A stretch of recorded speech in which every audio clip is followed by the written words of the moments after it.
adventure in Pipeman on W4CY Radio.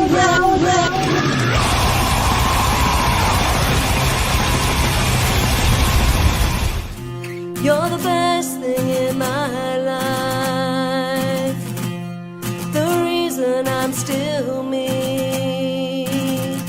You're the best. This is the Pipeman here on the Adventures Pipeman W4CY Radio, and I'm here with our next guest across the pond, who not only are great artists, but one of them's a friend of mine, and the guy in the purple's not. Thanks. So let's welcome to the show, Remember Serenity. Hi. Thanks for I don't know if I remember Serenity, by the way, because I just came from Louder Than Life. Yeah. Not quite the same thing, but we frequently get misnamed on things, and I think Remember Sobriety has been my favorite. Oh yeah, I could see that. Maybe you should form another band and call it Remember Sobriety. And then, and then maybe they'll think your name is Remember Serenity. Maybe, yeah. Amazing. I don't remember sobriety either, No. but that's okay. Right now, actually, I do. I know Wayne doesn't. And I can't believe I forgot to put my signature for your. See, I fucked up for my. That's my signature right there. There you go. I mean, that's the autumn backdrop as well. Yeah, there you go. See, I was so busy making the backdrop that I forgot that I had to put on the sunglasses, because I do all my interviews in sunglasses, and with the sunglasses, it's hard to read anything, so you know that I'm not using a script or notes or anything. Fair, you know. Fair. I've got the wrong glasses on to be able to read anything, so. Well, the funny thing is I have LASIK and I have monovision, but now I had a sty last year and it's affected my reading vision sometimes. Really? That's really it's not even all the time. Sometimes I can read out without the reading glasses. Other times I need them. It's weird. Mm. But, you know, it must be, I think it's your music. It's so good that it just blurred my vision.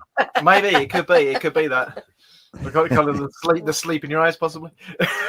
Exactly. It makes me very serene. Yeah. It is usually when I can't see, too. That's why I'm never serene. But in all seriousness, man, your music is badass. Thank you. Thank you very much. So how did this partnership come about?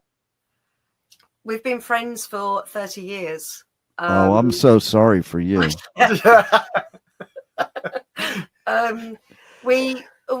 actually initially met because a mutual friend of ours knew that Wayne was looking for a singer for, band way back. And I thought it was a chat up line and told him I wasn't interested. So didn't sing for him 30 years ago. And it took, 27 years or something to finally. Nice. Yeah. But no, like I say here, so obviously we have got a bond, obviously, from 30-year friendship. So it's very easy to do this. Like when sometimes you're in bands and there's very much difference of opinion between the bassist and the singer, or the guitarist and drummer, or whatever. But with this, just the two of us makes it easier. I think, as well. Actually. And the fact that we're very, very like-minded, so it kind of works well. So I mean, with Teva, for example, was a song called Teva, which we entered a songwriting competition. We were given this one line, and I was then heading to America. I think it was one of the times I went to see Lauren. But I was heading to America, so I was sitting at the airport, and I thought, right, when I get back, we've literally got 4 or 5 days to have this song ready for this competition. So probably should start doing something. So I was sitting at the airport lounge, and I quickly wrote some lyrics and sort of sent it to Den. Then got on the plane, blah blah blah. When I landed in New Orleans, Den had sent me a message which basically had the second verse and the rest of the chorus. So we kind of wrote the song in two different countries, both in England, sort of thing. But then when we got back, literally I just picked up the guitar and something come straight out, didn't it? Yeah. It was really that song was just like the fastest we've done. I think. it just comes together really well. But that was again, the lyrics are about our friendship. So Yeah. we were given the line, two birds of a feather. And obviously you're given that line, you've been best friends for 30 years. It's pretty, the lyrics come quite simply, you know, because you just got that one line in it and it's kind of worked. So it was something that we could relate to. And so that kind of inspired us to write quicker, didn't it? Yeah. Yeah, we've definitely been more prolific since then. Yeah, up to that point, we were very slow with writing new songs, but now we're, kind of knocking them out quite quickly. So I love it. And I, at first when you were saying you met, I thought she was going to say you guys met on Shiprock. And I was going to say, I'm going to tell Lori that this is a pattern. No, but no Shiprock back then. I was on Shiprock in 23. So nice. With Wayne, we were already friends, obviously. Yeah. Yeah. Well, it is always better to be friends if you're going to be in a music project, because otherwise it could be hell. Like I see bands that you can tell they don't like each other. Yeah. And it's like, wow, that would really suck because you can't escape them. It's not like a job where you could go home. You're stuck with this person like all the time. Yeah, I think the family ones, I think, are probably the worst for that, actually, when you get this sort of sibling rivalry and that kind of thing. I think that can. Are you talking about Oasis? Oh, they are on the list, obviously, but yeah, I mean, even ABBA, they all fell out. They were all married, and Heart have recently fallen out as well, haven't they? So, Fleetwood Mac. Yeah. Let's say when Den, because Den's actually the second singer of Remember Serenity, and when I was looking for a new singer, my girlfriend at the time, she sort of said, "What about Den?" And I was like, "Not sure." Because obviously me and Den have been such good friends for so long, and then when you add that element of being in a band together, you get the different disagreements, and I thought, we don't want to affect our friendship sort of thing. So we sort of said from the off, if we start arguing about band stuff, then friendship comes first. Friendships first. But that's a good rule. 3.5 years in or whatever since you joined, and we're still good. We only fall out as much as we normally do, don't we? So I don't think we've ever actually had a row. No. Maybe nice. We'll have one on a live stream later. Well, and it's funny because you were saying before about like having two people in the band can either be really good in that scenario or really bad. Like, because at least if you have like 4 or 5 people in the band, there's buffers, there's people that like, there's more of a, I would say, can be more of a democracy. But when you have 2 people, it's like, it's either a hard yes or a hard no. Yeah. Weirdly with that though, obviously when I first joined, it was Wayne's band. I wasn't even sure if I was going to be sort of the permanent singer or if it was just a stepping stone until Wayne found somebody else. And I'm not sure if that's not true or not, actually. But it's still very much, if there is anything that a decision kind of needs to be made, I still refer to Wayne, really. I still sort of see it as his band. He's the one, he's the boss. Yeah. I mean, a lot of it as well is like my obviously extra experience of being in bands. Obviously, I've been doing bands since I was 15, whereas obviously this is really your first band, I suppose, isn't it? Apart from Gecko, that wasn't. Does that really count though? You can remember the name. That's impressive. Well, yeah. I mean, apart from stuff I did when I was younger, but actual proper band stuff. Yeah. So, but yeah, I mean, we generally agree on most things. Like music. Very good. Musically, we've got very similar music tastes, like quite varied as well, which is obviously helpful because if you get someone I like folk and someone who I like metal, you kind of gonna have clashes. But we both like both of those genres. Yeah. So right. What we do kind of works. It's like folk with a tinge of rock, I guess, is what we're actually doing, or rock with a tinge of folk, whichever way you look at it, one or the other. Yeah, and she's got to be an angel because you're very picky. So, like, she's got to be an angel to put up with your tastes. Yeah, but I am quite picky musically. So is she. See, that's where you guys work together because that is a commonality that brings you together. Because if you have one person that really isn't picky, doesn't care, and somebody that does, I think that's a clash big time. Yeah, absolutely, yeah.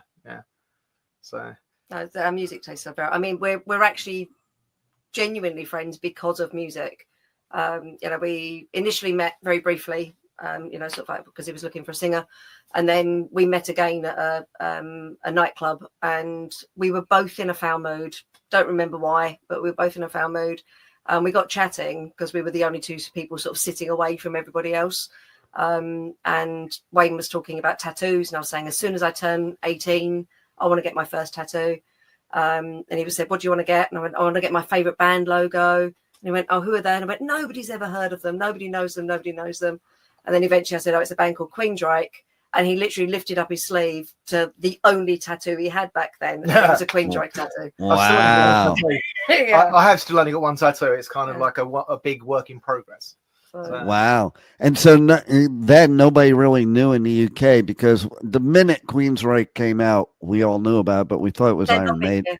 No, we thought it was Iron Maiden at first when it came out. We're like, Right. oh, that's some new Iron Maiden. And then we're like, oh, no, it's not. Because it did. The first album did sound a lot like Bruce. Yeah. You know? Yeah, the earlier stuff. The higher stuff that you did, yeah. Empire, Promised Land going. Well, to be fair, so am I actually. They're my favourite albums. Right. So. I was introduced to it when Queen of the Reich came out, and that song sounded like Maiden. Yeah, absolutely. Yeah, that EP is very, very Maiden. Yeah. I've never thought of that before, but you're quite right. But that is kind of wild, because how often in the world are you going to find somebody else with the same band tattoo on? You know, like especially a band like Queensryche. I don't think a lot of people have that tattoo. Like I could see if it was Maiden, Priest, but to me that shows your connection right from the get go. Yeah. Actually, my when I find, because you're not allowed to get tattooed here until you're 18. You're not allowed to be in nightclubs either, but my mum wasn't as good. And so when I finally turned 18, which would have been probably about 6 months after that, I think, something like that. It was actually Wayne's parents that bought me my Queensryche tattoo as my 18th birthday present. Wow, that's pretty cool. Yeah. It's not in a place I can show you, so I'm not. Oh, come on now. It's on my shoulder blade, so it's not really a bit difficult to get to. Now you guys both get a tattoo that says "Remember Serenity." Maybe the tree. The tree, yeah. I don't have writing on me, so it'd have to be the tree. The tree would be kind of cool. Yeah, that would be cool. So, as well. Obviously, you both have interest in folk. You both have interest in metal. What makes you pick folk as the one that you focus on for your music?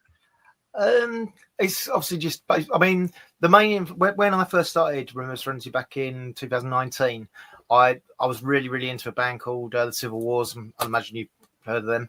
I heard Civil Wars and I was just blown away by just how stripped back it was. It was just one guitar, a male and a female vocal, lovely harmonies. And I thought, I want to do something like that. I absolutely want to do that. But I kind of wanted to do it with obviously my rock influences as part of it. So when I first formed the band, when I first did it and I had my original singer, it was originally a working title for it was Civil Coil, because it was kind of a cross between Civil Wars and Lacuna Coil. There you go. That was kind of the plan. Doesn't really sound anything like Lacuna Coil now, but initially that was kind of the idea. To me, it doesn't really sound that much like the Civil Wars, apart from harmonies, sort of thing, and obviously not as good harmonies as Civil Wars. So, but that was the kind of the premise of it. So it was more a case of doing something really stripped back, and that kind of leads it more towards the folk side than the rock side. So. But you can definitely hear the rock influences in the some of the guitar playing sort of thing, because there's a couple of songs that are the newer ones as well. Yeah. Oh yeah, you could definitely tell, but it is. I think the name you have is perfect, because I think the music, the harmonies really does create serenity, which is something I think the whole world needs right now. Thanks. Yeah, nice. Yeah, that's really cool. Thank you. Yeah, because. I have this idea too of how to solve all the world's problems. You guys could play at it too. Excellent. Yeah, we'll look forward to it. Yeah, it's a music festival that the whole world is required to attend. That'd be good. because, listen, music is the great unifier. It's also the best therapy there is. And I think instead of all the other stuff that's going on, we could just work it all out at a music festival. Because when you go to a music festival, generally nobody's an outsider and nobody's fighting. We're all just loving each other from all walks of life. Yeah. Yeah. Yeah. And see that, I think that's what your music also represents. Like, I think it represents something that could unify us together and create the serenity that this world needs. We're like wild stallions, basically. I was exactly. Yeah. I was going to say exactly. Exactly. If only you had a good photographer that you knew that. So tell us about this new music compared to what was the evolution to get to this new EP? Right. Okay, that's a good one. We basically we obviously when we first started recording and the idea of recording, we had 7 songs, I think, and then I had the idea of we keep trying to record ourselves at home, and then it was a case of every time we would get to a certain stage, we'd then stop, or something would distract us, or so we never really finished it.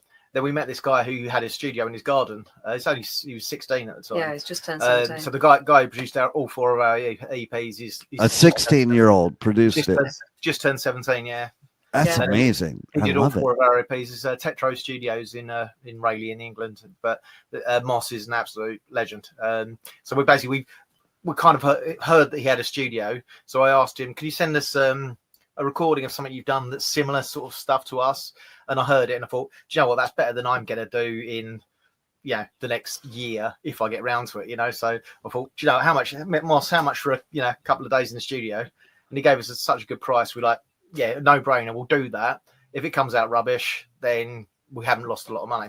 Right. But it came out the first EP, Winter. We really were like, yeah, this is great, So we obviously booked him for spring, then summer, then autumn. Yeah.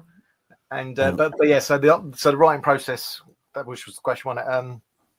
So what is the writing process? When, like I said, when I joined, obviously being the second singer, Wayne already had a few songs sort of finished, basically. So I listened to the other singer singing, and I just kind of copied what was there. And then as we wrote new songs, they became sort of very much our songs. And then as I became more comfortable as being part of the band, I actually started writing some lyrics as well. So it's become it was very much just Wayne doing it all, and now it's become much more we sort of do it all together. And I think both of us have definitely improved with sort of songwriting and that kind of thing as we've got a little bit more comfortable with it and definitely and that kind of thing. So it's definitely better to do it together, I think, too, because people everybody has something to add to it, and bring something to the table that maybe you don't think of, and or just that different viewpoint, because there's so many viewpoints in the world. I think the more viewpoints you have of the music you create, the more likely you're gonna have a bigger tribe following you.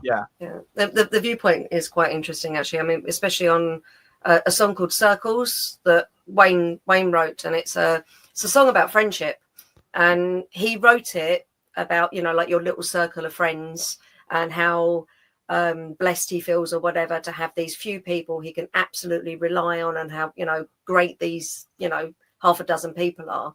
I read it and I sing it as, how awful is it that you can only rely on a few people and everyone else is.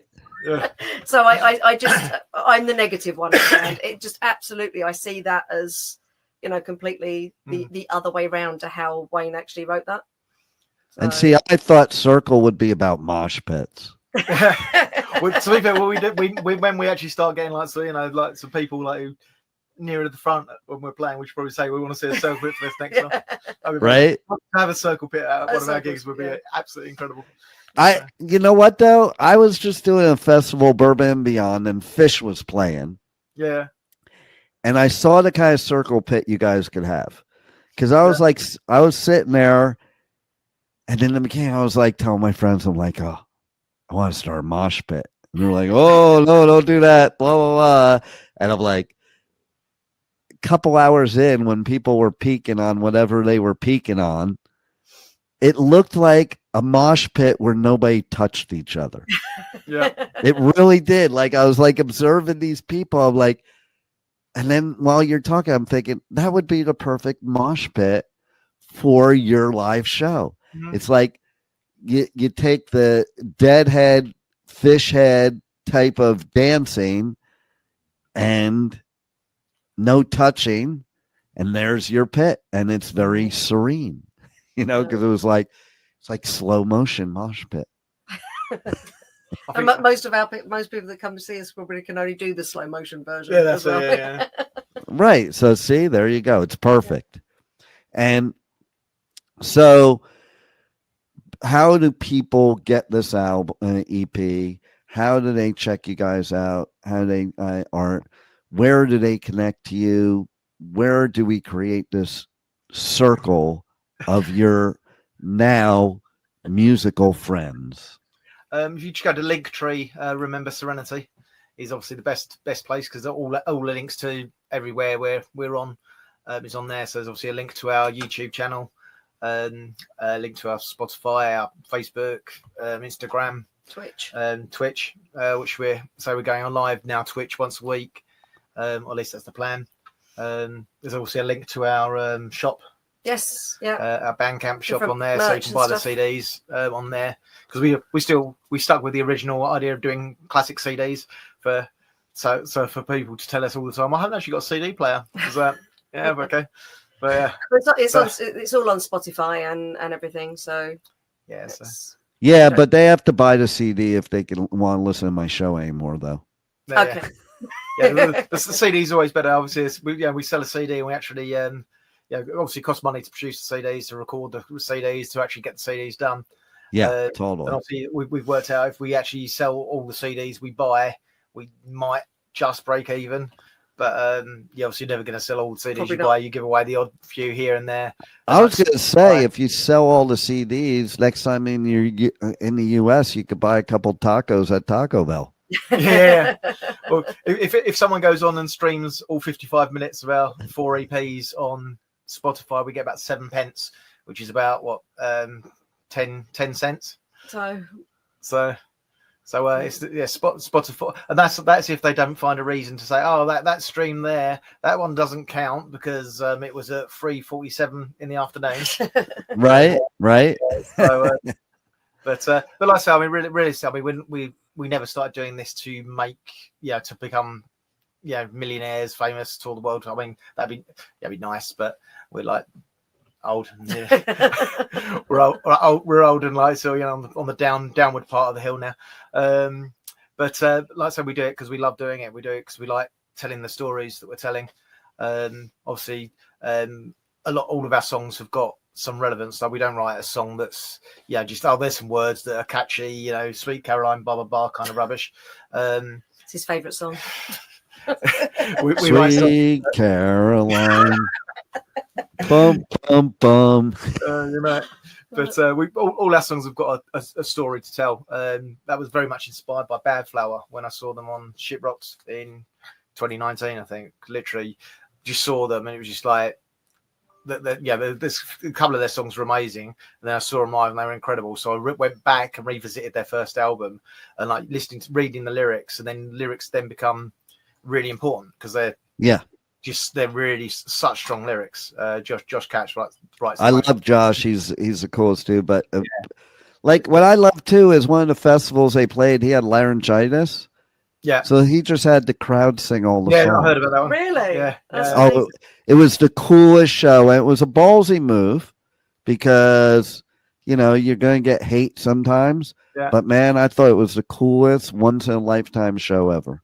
To be fair, to do that rather than just cancel, that's some of the stupid excuses I've heard for bands cancelling. Yeah. No doubt. To me, that's a professional. The show must go on. A Bad Flower fan is going to prefer to see that than I remember I saw Sepultura actually once.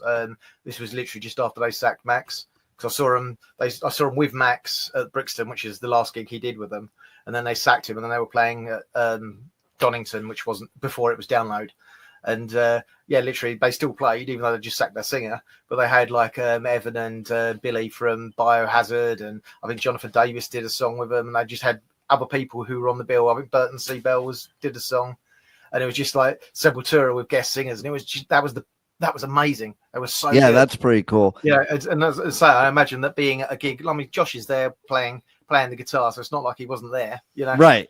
So he was there, and it was just I imagine that was a special gig. It was. And then like right after COVID, my third show I had to cover, since you mentioned Jonathan Davis, was Korn. And Jonathan Davis had COVID. All right, and sat in a throne like Ozzy did, and imagine him just sitting down. But he and he performed with COVID sitting in a throne. Wow. Like that's dedication right there. They are one of the bands that I have missed thanks to a terrible excuse, though. So, they were meant to be doing Ozfest, and one of them was expecting a baby. Obviously, wife was expecting a baby, so they cancelled, and she was like 5 months pregnant or something. She wasn't nearly about to give birth, but and Foo Fighters covered. It just That's weird. Like you're not even ready to give birth, and that was the excuse. Yeah. That was the reason we were told. Yeah. Wow. That's a trip. So how come, or what made you decide to do the 4 seasons? And more importantly, I mean, maybe it's because you have all 4 seasons in 1 hour. That's why that is. But more importantly, why did you start with winter? Was that Den's idea because she's the negative one? So let's start with the negative season.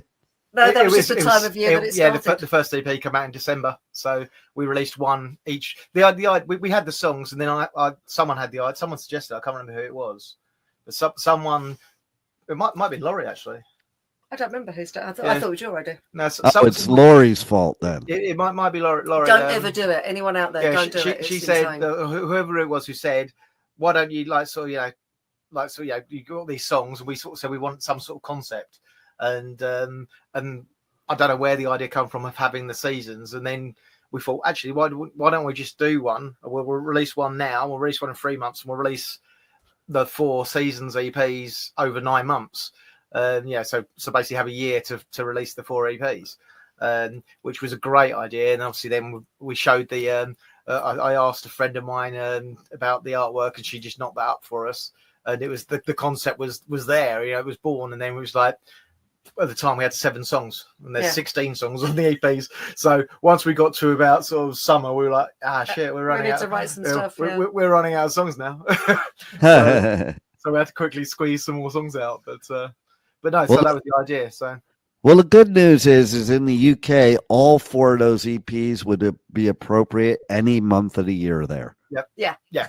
Exactly. Well, it was summer yesterday. It's winter today. So right, exactly. I'm surprised it took till today to become winter. I was thinking of getting a couple of special edition autumns done with fall on them instead. Yeah, you could do like a special vinyl that is made with leaves. No, that could be good. That's cool. Yeah, someone asked me about vinyl the other day. I said, "Are you going to get vinyl done?" So I collect vinyl. I was like, we kind of, you have to get like 100 vinyls done, and it costs like well over £1,000 to get like 100 vinyls done. So are we going to get spend over £1,000 just for one person? For one person, yeah. Not well. How about I want you to put it out on 8-track. Yeah, mini disc. I love the mini disc. Mini disc was a great system. Yeah. I loved 8-tracks because it would interrupt the song in the middle of tracks, and if you didn't have a matchbook, it would play in slow motion. It was really good. It was great quality. I think I'm gonna turn my radio station into like an 8-track radio station. Nice. Yeah, Dan's got an 8-track, and I remember he was using it. I was just like, why are you using this? And he's just retro. He just loved it because it was just retro. So he just used it. So yeah, I wish I kept my 8-tracks because it would be kind of cool and funny, because I had Blizzard of Oz on 8-track when it first came out. So Mr. Crowley would fade out and during the end of the second track and fade back in the third track.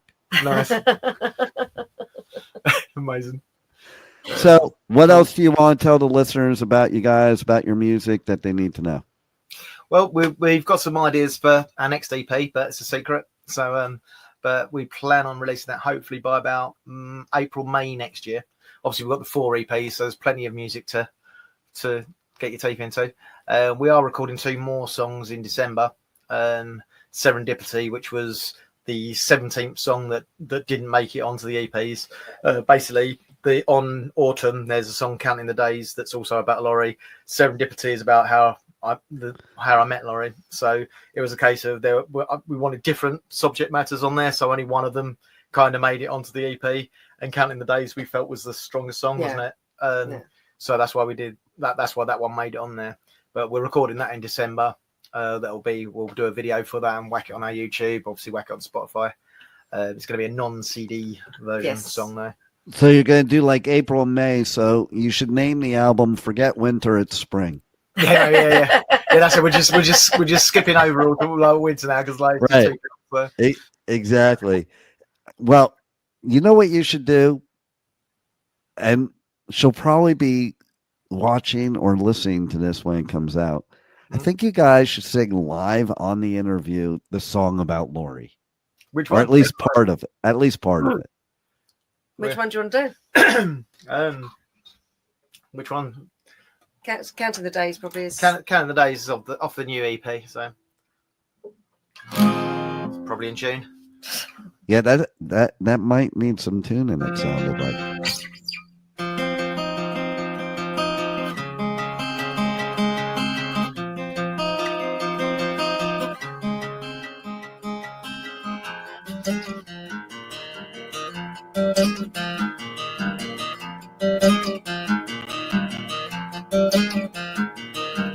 Laying bad thoughts in my head, and my chance of sleeping, wide awake until daybreak. Inside my heart is weeping, long to dream but I want to scream.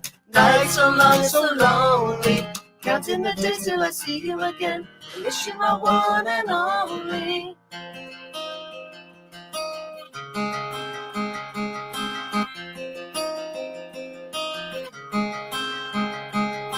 I just want to hold you. I just need to feel your skin. I'm not home without you. I want to be with you all the time.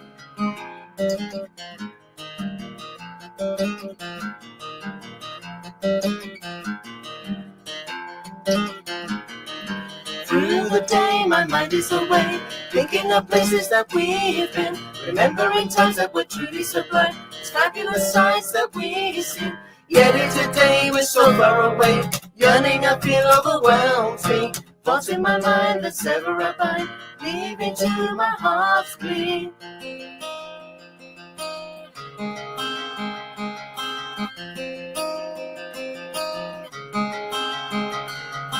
I just want to hold you. I just need to feel your skin. I'm not home without you. I want to be with you all the time. There's 2 chapters I'm written to pen as that story unfolds. Pages to turn of a tale that is still yet to be told. In time we will see what our futures will hold. Until then, I wait, I long, I ache.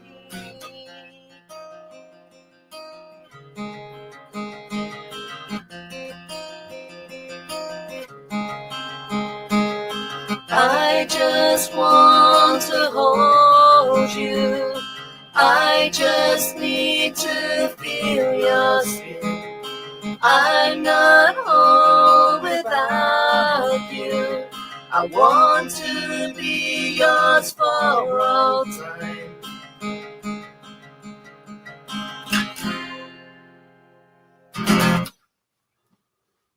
Nice. That was really, really good. I don't care what Laurie says. So yeah, so that is a She's song been on quite the an EP. inspiration to you, hasn't she? Absolutely. I mean, when I met Laurie, I mean, at the time we had 7 songs, 6 of which were really miserable, and 1 which was happy. And then it was just a case of like, since then, now we've got kind of 50-50 happy, sad sort of balance now.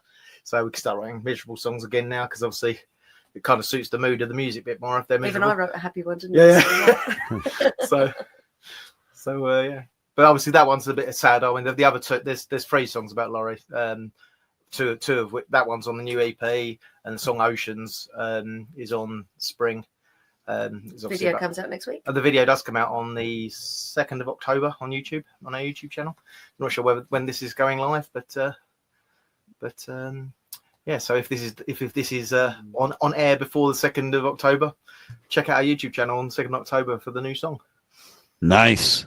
Well, you guys rock. You're badass. Despite Wayne's in the band, but but we do love you, and everybody else needs to love you too, or they can't listen to my show anymore. Nice one. I Thanks, love man. it. And we're looking forward to playing your World Festival. Yes. Yeah, there you go. We're happy to open that as well. I mean, if we just open it, and then we can go to the backstage bar and you can get drunk. Yeah. There it is. Well, spoken like true English people right there. Yeah. Well, you guys rock, and everybody definitely has to get all of the EPs and check you out. You're super talented, and thanks for being on the Adventures of Pipeman. Thanks very much for having us. Thank you. Thank you for listening to the Adventures of Pipeman on W4CY Radio.